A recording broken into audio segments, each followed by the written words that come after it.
ल साथीहरू ल हेर्नुहोस् है त यहाँबाट बाटो छ अघि मैले देखाएको जग्गामा जाने बाटो यो यहाँबाट लेबर निस्किन्छ ठ्याक्कै लेबर पुगिन्छ उता बसमाडी लेबरतिर निस्किने बाटो हो यो बाटो ठ्याक्कै मैले 3 कठा जग्गा देखाएको ठाउँमा पुग्छ हेर्नुहोस् है त यो पिच बाटै हो यताबाट सिधा आयो भने हुन्छ यो बाटो सिधा आउनु पर्यो टक्क लाएर यो बाटो आउनुहोस् है त्यस्तो नराम्रो त छैन जग्गा हेर्नुहोस्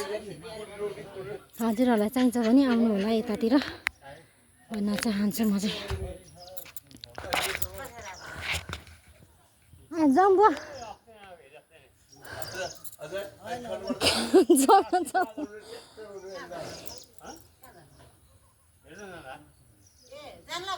होइन बिहा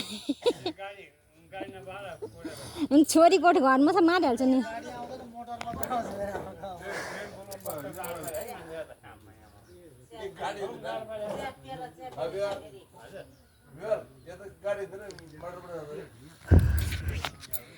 कति गाह्रो भयो क्या मलाई यही बाटो हो हेर्नुहोस् है ल साथीहरू मनपर्छ भने यतातिर जग्गा किन्न चाहनुहुन्छ भने आउनु होला भन्न चाहन्छु हजुरहरूलाई